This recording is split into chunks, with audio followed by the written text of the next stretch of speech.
Il y a un appauvrissement de la biodiversité, donc il y a une perte de son.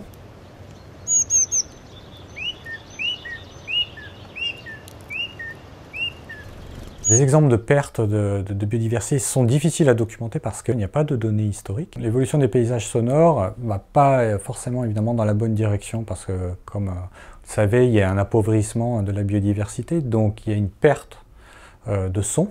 Donc on peut s'attendre à tendance vers une sorte de silence.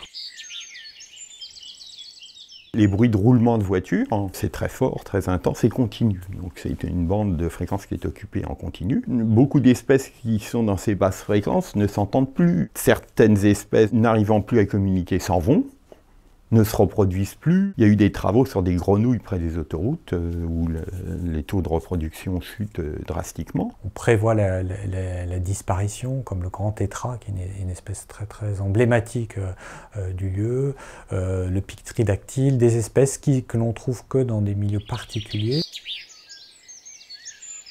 D'autres arrivent à s'adapter, mais c'est assez rare. En milieu urbain, si on prend les oiseaux, ils vont avoir plusieurs stratégies pour essayer de contrer nos bruits à nous et de pouvoir s'entendre entre eux. Soit ils vont chanter plus fort, simplement c'est assez fatigant, ça fatigue l'appareil vocal. Il y a une autre stratégie peut-être plus intelligente, je dirais, qui est utilisée par certains oiseaux, qui est de changer de fréquence, monter en fréquence pour passer au-dessus de nos bruits et communiquer beaucoup plus facilement.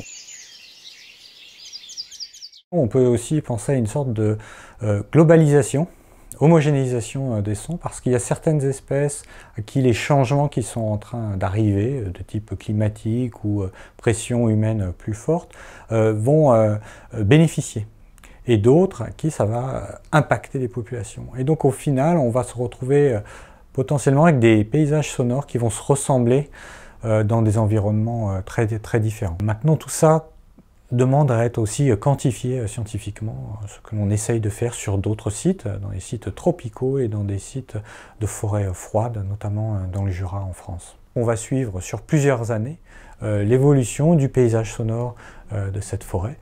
Justement, on fait l'hypothèse qu'il y aura plutôt une globalisation, une homogénéisation des sons entre les sons d'altitude et les sons de vallée.